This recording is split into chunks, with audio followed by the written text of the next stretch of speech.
Dear BSc part first genetics series में एक बार फिर से आप सभी का हार्दिक स्वागत एवं अभिनंदन है।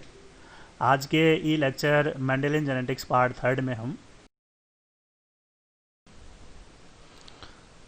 डियर स्टूडेंट्स, मेंडल के एकल संकरण व उस पर आधारित नियमों से पहले आपके लिए मैं लेके आया हूँ हास्य व ज्ञान से भरपूर आनुवंशिक तुकबंदी और जेनेटिक राइम। तो सुनिए, सुनाइए और गुनगुनाइए आनुवंशिक तुकबंदी और जेनेटिक राइम। मेंडल हम आनुवंशिकी को कर रहे हैं ना हैंडल। मेंडल हम आनुवंशिकी को कर रहे ना हैंडल। हैंडल का मतलब होता है संभालना, केयर करना। मटर के 7 जोड़ी विपर्यासी लक्षण आज भी है आनुवंशिकी का सैंडल। सैंडल का मतलब होता है चंदन से। मटर के 7 जोड़ी विपर्यासी लक्षण आज भी है आनुवंशिकी का सैंडल। जीव विज्ञानियों द्वारा पृथक्करण नियम का अब तक नहीं टूटा है क्रेडल। क्रेडल का मतलब होता है झूले से या पालने से। तो इस पंक्तियों के माध्यम से मैं ये कहना चाहता हूँ कि मटर के पौधे में जो 7 जोड़ी विपर्यासी लक्षण मेंडल ने खोजे थे, उन जैसे बेजोड़ प्रकार के, उन जैसे मैचलेस प्रकार के जो कंट्रास्टिंग प्रकार के फीचर हैं वो आज तक किसी एनिमल और किसी प्लांट के अंदर नहीं मिले हैं। तो ये आनुवंशिकी का एक सैंडल है, एक चंदन है। जीव विज्ञानियों द्वारा पृथक्करण नियम का अब तक नहीं टूटा है क्रेडल। बहुत से जीव विज्ञानी जो है वो आए और चले गए, लेकिन इन दौरान कोई भी जो है वो मेंडल के पृथक्करण नियम या लॉ ऑफ सेग्रीगेशन को असत्य सिद्ध नहीं कर पाए। मेंडल के सारे नियम जो है उनके अपवाद मिल गए, उनके एक्सेप्शन मिल गए, लेकिन जो पृथक्करण का नियम है, लॉ ऑफ सेग्रीगेशन है, उसका आज तक कोई जो है वो अपवाद नहीं मिला है। तो ये यूनिवर्सल ट्रूथ है, ये सार्वभौमिक सत्य है। मेंडल हम आनुवंशिकी को कर रहे हैं ना हैंडल। मेंडल हम आनुवंशिकी को कर रहे हैं ना हैंडल। एक संकर दिव्य संकर व टेस्ट क्रॉस को गले का बना लिया है पेंडल। गले में पहनने का एक आभूषण। एक संकर दिव्य संकर व टेस्ट क्रॉस को गले का बना लिया है पेंडल। जेनोटाइप, फेनोटाइप एवं रेशियो को गुनगुनाता रहता है डेंटल। डेंटल का मतलब हमारा डेंटीचर। तो अगर हमें एक संकर, दिव्य संकर और टेस्ट क्रॉस को और इसके जो जेनोटाइप, फेनोटाइप और जो रेशियो है उसको जितना ज़्यादा गुनगुनाएंगे, जितना ज़्यादा गाएंगे, हम जेनेटिक्स को उतना ही बेहतर तरीके से समझ पाएंगे। मेंडल हम आनुवंशिकी को कर रहे हैं ना हैंडल। मेंडल हम आनुवंशिकी को कर रहे हैं ना हैंडल। कहे यशवी सीमा, यशवी जो राइट कॉर्नर के अंदर आपको हमारी फर्स्ट फीलियल जनरेशन दिखाई दे रही है, F1 पीढ़ी दिखाई दे रही है, यशवी सीमा जो आपको लेफ्ट कॉर्नर के अंदर एक डोमिनेंट प्रकार के लिए दिखाई दे रही है, जिनका आज हैप्पी बर्थडे है। कहे यशवी सीमा यूं ही दुनिया में जलती रहे आनुवंशिकी की कैंडल। कैंडल मोमबत्ती। हम सब आपके दिए नियमों से इंसानी जीवन को बनाते रहे इको फ्रेंडल। तो आनुवंशिकी की जो मोमबत्ती है, कैंडल है, वो ऐसे ही जो है वो हमेशा जलती रहेगी। जब जब हम आनुवंशिकी की बात करेंगे, जब जब हम जेनेटिक्स को पढ़ेंगे, तो मेंडल के जो नियम हैं, मेंडल की जो अवधारणाएं हैं, उनको हम यूं ही याद करते रहेंगे। और आज हम जो है वो एग्रीकल्चर के फील्ड में और या फिर जो एनिमल फार्मिंग का जो फील्ड है उसके अंदर अगर हमें फूड को क्वांटिटेटिवली और क्वालिटेटिवली अगर बढ़ाना है तो मेंडल के नियमों का उपयोग करके हम उसको बढ़ा सकते हैं और इस नेचर को, इस प्रकृति को हम इको फ्रेंडली बना सकते हैं, इको फ्रेंडल बना सकते हैं। तो ये आपके लिए एक छोटी सी जो है वो जेनेटिक्स राइम थी। अब हम शुरू करते हैं मेंडल का मोनोहाइब्रिड क्रॉस और उस पर आधारित नियम या पोस्टुलेट्स। तो चलिए अब हम मेंडेलियन जेनेटिक्स में बात करते हैं मेंडलिज्म की या मेंडलवाद की। और इसमें जैसा कि आपको इससे पहले वाले वीडियो के अंदर बताया था कि मेंडलिज्म के अंदर हम जो है वो 3 बातों पर विशेष रूप से चर्चा करेंगे। मेंडलियन प्रकार की जो टर्म्स हैं वो कौन कौन सी हैं, मेंडल के जो नियम हैं वो कौन कौन से हैं, और मेंडल का जो करंट पोजीशन है, वर्तमान प्रकार की स्थिति है, वो क्या है। तो आज हम मेंडलिज्म के अंदर जो है वो मोनोहाइब्रिड प्रकार का क्रॉस और उस मोनोहाइब्रिड प्रकार के क्रॉस पर आधारित जो मेंडल की पोस्टुलेट्स हैं, अवधारणाएं हैं, नियम हैं या जो रूल्स हैं, उन रूल्स की जो वो चर्चा करेंगे। तो शुरू करते हैं monohybrid cross and Mendel's postulate. तो मैं एक बार आपको फिर से रिकॉल करवा देता हूँ, याद करवा देता हूँ कि मेंडल ने अपने मटर के पौधे पर संकरण प्रयोग करते समय कौन से 7 जोड़ी लक्षणों का सलेक्शन किया था, चुनाव किया था, और अपनी जो अवधारणाएं हैं वो प्रपोज की थी, प्रतिपादित की थी। तो मेंडल ने जो पहला करेक्टर देखा था फ्लावर कलर, दूसरे प्रकार का करेक्टर देखा वो प्लांट हाइट, तीसरे प्रकार का जो करेक्टर देखा सीड कलर, चौथे प्रकार का जो करेक्टर देखा सीड सैप, पांचवें प्रकार का जो करेक्टर देखा पोड कलर, छठे प्रकार का जो करेक्टर देखा पोड सैप, और लास्ट और अंतिम प्रकार का जो करेक्टर स्टडी किया गया उसे हम कहते हैं फ्लावर पोजीशन या पुष्प की स्थिति। और इनके अंदर जो 7 जोड़ी कैरेक्टर हैं, 7 जोड़ी कैरेक्टर में जो ऊपर वाले ब्लॉक हैं उनके अंदर सारे के सारे डोमिनेंट प्रकार के या प्रभावी प्रकार के लक्षण हैं, और नीचे वाले ब्लॉक्स हैं उनके अंदर रेसेसिव या अप्रभावी प्रकार के लक्षण हैं। So now let we start Mendel's postulate of inheritance, founder of genetics Gregor Johann Mendel. अब हम जो है वो वंशागति की मेंडल की जो अवधारणाएं हैं उनको शुरू करते हैं, और इसमें जो मोनो हाइब्रिड क्रॉस और डाई हाइब्रिड क्रॉस है उन पर आधारित है मेंडल की जो है वो 4 पोस्टुलेट्स हैं, 4 प्रकार की अवधारणाएं हैं जिनको हम वन बाय वन करके देखते हैं। तो मेंडल की जो इनहेरिटेंस की जो पोस्टुलेट हैं वो 4 पोस्टुलेट्स हैं, 4 प्रकार की अवधारणाएं हैं। पहली जो अवधारणा है वो कहलाती है यूनिट फैक्टर्स इन पेयर्स, अर्थात जो इकाई कारक होते हैं वो जोड़े के रूप में पाए जाते हैं, पेयर्स के रूप में पाए जाते हैं। दूसरे प्रकार की अवधारणा है पोस्टुलेट है वो डोमिनेंस या रेसेसिवनेस, या इसको हम प्रभाविता या अप्रभाविता भी कहते हैं। तीसरे प्रकार की जो पोस्टुलेट या अवधारणा है उसको हम कहते हैं सेग्रीगेशन या पृथक्करण। और ये तीनों प्रकार की जो अवधारणाएं हैं वो मेंडल ने अपने मोनोहाइब्रिड क्रॉस के आधार पर प्रपोज की थी, प्रतिपादित की थी, या हम ये कह सकते हैं कि एकल संकरण के आधार पर हम इन तीनों प्रकार के नियमों को समझ सकते हैं। और चौथे प्रकार की जो अवधारणा है वो कहलाती है इंडिपेंडेंट असॉर्टमेंट, या इसको हिंदी में हम कहते हैं स्वतंत्र अपव्यूहन। और इस अवधारणा का प्रतिपादन जो है वो मेंडल ने जो डाई हाइब्रिड क्रॉस है, द्विवीय संकरण प्रयोग है, उसके आधार पर किया था। सबसे पहले हम देखते हैं प्रथम अवधारणा और फर्स्ट पोस्टुलेट, जोड़ीदार इकाई कारक और यूनिट फैक्टर्स इन पेयर्स। तो इस अवधारणा से मेंडल जो है वो ये समझाना चाहता है, एक्सप्लेन करना चाहता है कि किसी जीव में जो आनुवंशिक प्रकार के लक्षण पाए जाते हैं वो इकाई कारकों द्वारा नियंत्रित होते हैं, और genetic traits are control by unit factors. Unit factor के द्वारा जेनेटिक प्रकार के ट्रेड्स हैं वो कंट्रोल किए जाते हैं, नियंत्रित किए जाते हैं। प्रत्येक जीव में ये जो इकाई प्रकार के कारक होते हैं, यूनिट फैक्टर्स होते हैं, वो सदैव जोड़े के रूप में पाए जाते हैं, पेड़ के रूप में पाए जाते हैं, और they exist in pairs in individual organism. एकल संकरण में लंबे व बोने पौधे में 3 संयोजन के द्वारा नियंत्रण होता है। तो मेंडल ने ये देखा कि जब मोनोहाइब्रिड क्रॉस किया जाता है, एक जोड़ी लक्षण लेकर संकरण प्रयोग किया जाता है, तो अगर हम लंबे और बोने पौधे के अंदर संकरण करवाते हैं तो उनके अंदर जो कॉम्बिनेशन पाया जाता है, संयोजन पाया जाता है, वो 3 प्रकार का होता है। और ये तीनों प्रकार के जो संयोजन हैं वो मिलकर क्या काम करते हैं, उसके अंदर जो फेनोटाइप होता है, उसका जो लक्षण प्ररूप होता है, उसको नियंत्रित करते हैं। और 3 combinations control plant height in MHC और मोनोहाइब्रिड क्रॉस। तो अगर हम बात करें, जैसे अगर हम टोल प्रकार के जो पौधे हैं जिनको हम अपर केस T और T से रिप्रेजेंट करते हैं, और बोने पौधे हैं जिनको हम लोअर केस T और T से रिप्रेजेंट करते हैं, उन दोनों के बीच में अगर क्रॉस करवाया जाता है तो F1PD के अंदर हमें अपर केस और लोअर केस TT प्रकार के, या यूँ कह सकते हैं कि लंबे प्रकार के पौधे मिलते हैं।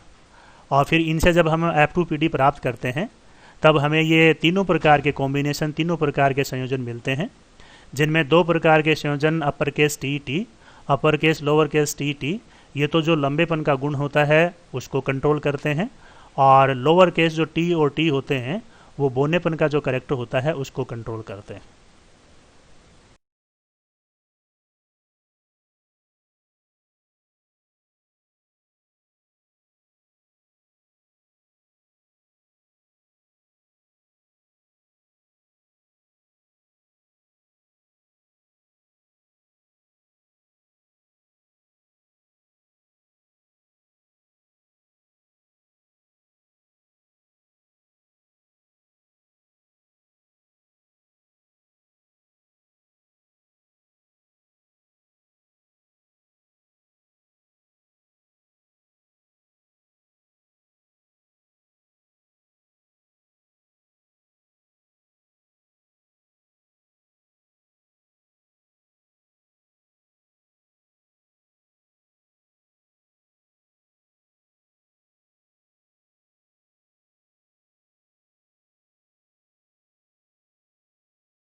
इसी प्रकार मेंडल की जो दूसरी अवधारणा है, जिसे हम सेकंड पोस्टुलेट कहते हैं, वो डोमिनेंस या रिसेसिवनेस कहलाती है।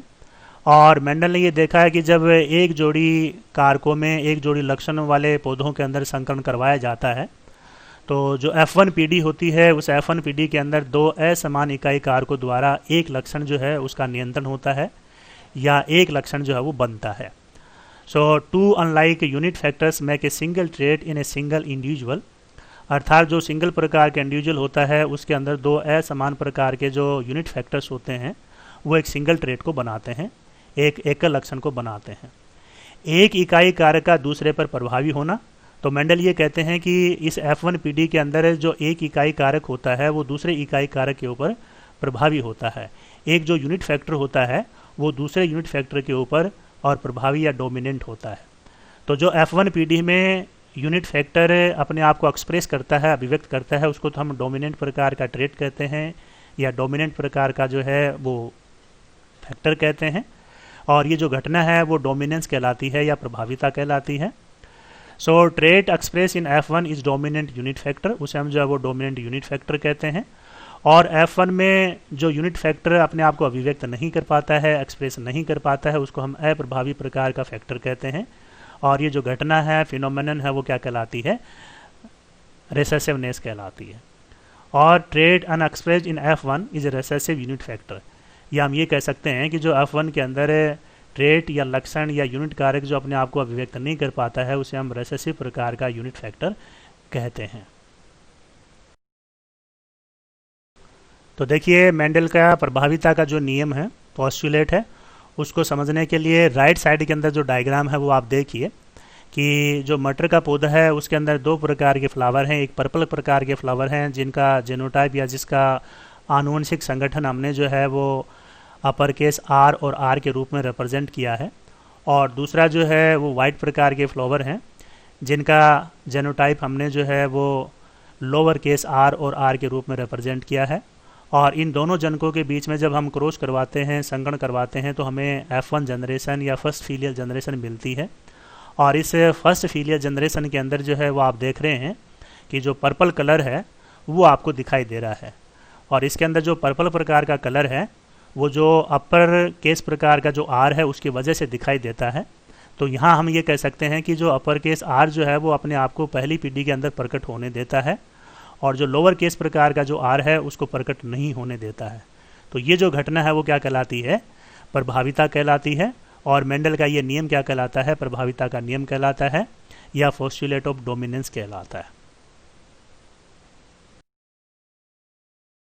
और मेंडल की जो तृतीय अवधारणा है, थर्ड पोस्टुलेट है, वो कहलाती है पृथक्करण या सेग्रीगेशन। तो मेंडल ने ये देखा कि जब एक जोड़ी कैरेक्टर्स के बीच में जब संकरण करवाया जाता है, हाइब्रिडाइजेशन करवाया जाता है, तो उसने ये देखा कि जब इन पौधों के अंदर गैमेटोजेनेसिस की प्रोसेस होती है, युग्मक निर्माण की प्रोसेस होती है, तो ये देखा गया है कि जो इकाई प्रकार के कारक होते हैं, यूनिट प्रकार के फैक्टर होते हैं, वो यादृच्छिक रूप से जो है वो अलग या पृथक होते हैं, यानी वो रैंडमली जो है वो अलग होते हैं। और प्रत्येक युग्मक में जो है वो एक इकाई कारक है उसकी प्राप्ति होती है। यानी जनक से जब गैमेट बनते हैं और या फिर जो F1 पीढ़ी से जब F2 पीढ़ी बनती है, तो जो डिप्लॉयड स्टेज पाई जाती है उस डिप्लॉयड स्टेज में से एक एक यूनिट फैक्टर जो है वो गैमेट के अंदर जाता है या युग्मक के अंदर जाता है। और इसी को मेंडल ने क्या कहा है? सेग्रीगेशन कहा है या पृथक्करण कहा है। So each gamete receives one unit factor, कि जो प्रत्येक गैमेट होता है मेल और फीमेल प्रकार का, उसके अंदर एक एक जो यूनिट कारक होता है, एक एक जो इकाई कारक होता है वो ट्रांसमिट होता है। या हम ये कह सकते हैं कि जैसे मान लीजिए हमारे पास में जो है वो राउंड सीड हैं जिनको हमने जो है वो अपर केस R और R के रूप में जो वो रिप्रेजेंट करते हैं। और जब इनसे गैमेटोजेनेसिस की प्रोसेस होती है तो अपर केस R और R प्रकार के युग्मक बनते हैं। या मान लीजिए हमारे पास में जो है वो ऐसे सीड हैं जिनका जेनोटाइप या जिनका जीन पर रूप जो है वो अपर केस R और लोअर केस प्रकार का R है। और जब इनमें गैमेटोजेनेसिस की प्रोसेस होती है तो अपर केस R और लोअर केस प्रकार R प्रकार के जो है वो गैमेट या युग्मक बनते हैं। और या फिर जो है वो हमारे पास में लोअर केस R और R प्रकार का जो है वो कोई डिप्लॉयड स्टेज है और उसमें जब गैमेटोजेनेसिस की प्रोसेस होती है तो लोअर केस प्रकार के R और I युग्मक बनते हैं। तो इससे हमें ये पता चलता है कि जब गैमेटोजेनेसिस की प्रोसेस होती है, युग्मक जनन की प्रोसेस होती है, तो जो यूनिट कारक होते हैं वो अपने आप को सेपरेट कर लेते हैं, सेग्रीगेट कर लेते हैं, और ये कार्य जो है वो रैंडमली होता है, यादृच्छिक रूप से होता है। इसलिए मेंडल ने इसे जो है वो सेग्रीगेशन नाम दिया है, पृथक्करण नाम दिया है।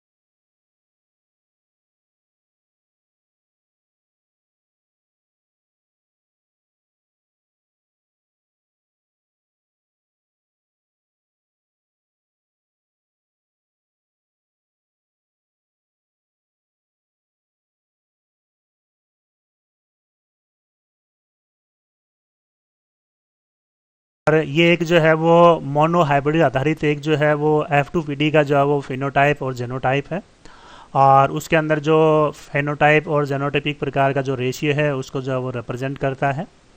तो यहाँ हम देख सकते हैं कि जो अपर केस वाई और स्मॉल केस वाई जो है, उन दोनों के संयोजन से जो है वो 4 अलग अलग संयोजन से और डिप्लॉयड प्रकार की स्टेज बनती है। या हम ये कह सकते हैं कि जो पीले और हरे प्रकार के जो बीज हैं उनमें F2PD के अंदर जो संयोजन होते हैं, कॉम्बिनेशन होते हैं, वो किस प्रकार से बनते हैं। तो यहाँ जो मोनोहाइब्रिड क्रॉस होता है उसके अंदर फिनोटिपिक प्रकार का जो रेशियो है वो 3:1 होता है, और जीनोटिपिक प्रकार का जो रेशियो है 1:1 होता है।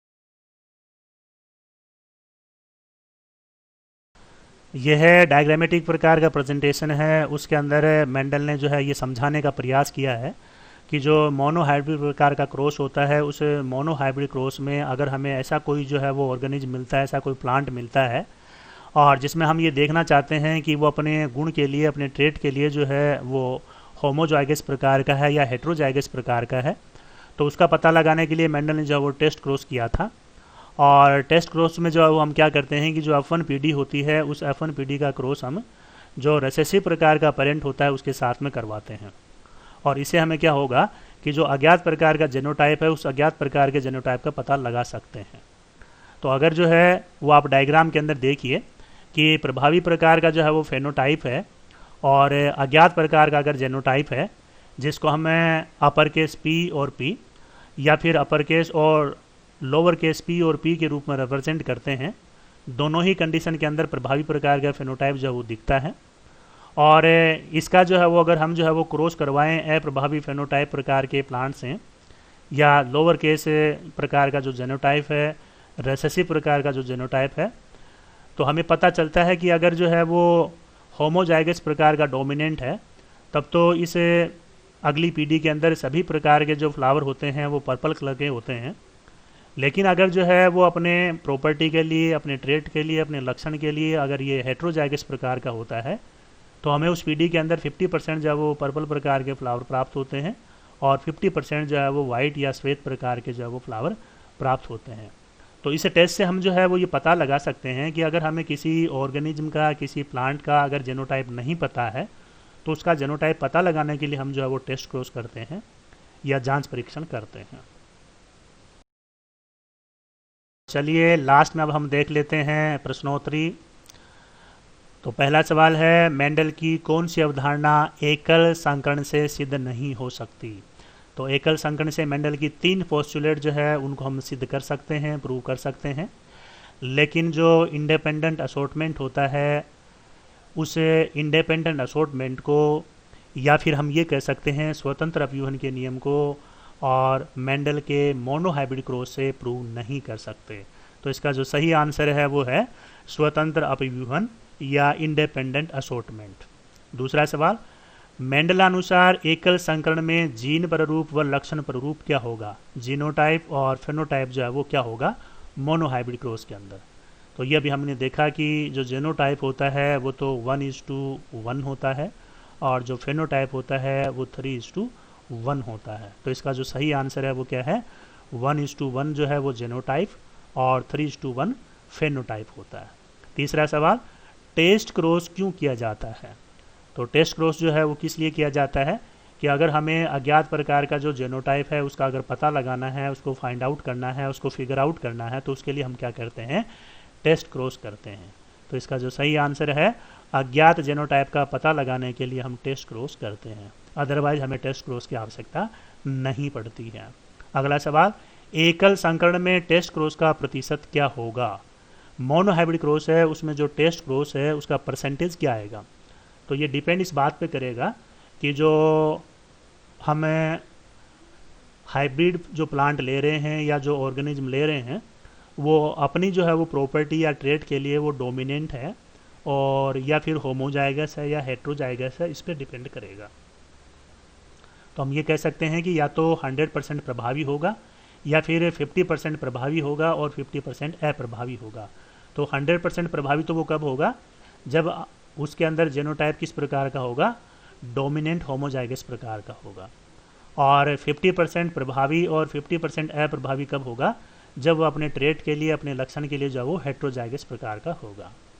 और लास्ट सवाल, चेकर बोर्ड को किसने विकसित किया? जो चेकर बोर्ड है वो किसके द्वारा डेवलप किया गया?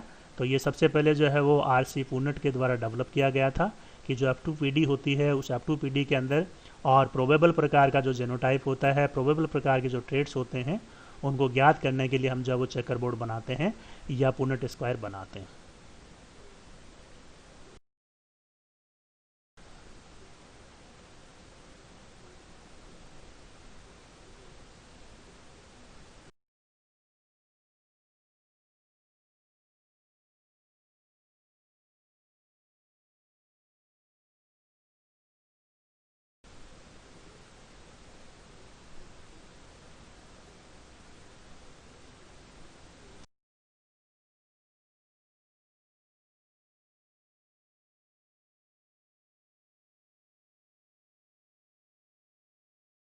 So thank you for watching your beloved Mendel.